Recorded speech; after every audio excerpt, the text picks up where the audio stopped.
یا اللہ یا کریم یا عظیم یا غفور یا شکور یا ودود۔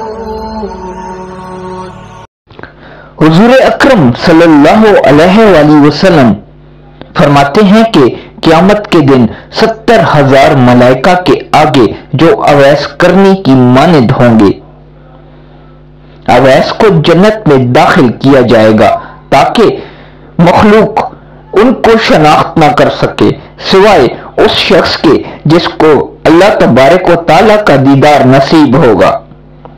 حضرت اویس کرنی رحمت اللہ علیہ ساری زندگی خلوت میں عبادت اس لیے کی کہ کوئی اسے برگزیدہ بندہ تصور نہ کرے۔ اسی مصلحت کے پیش نظر قیامت کے دن آپ کی پردہ داری قائم رکھی جائے گی۔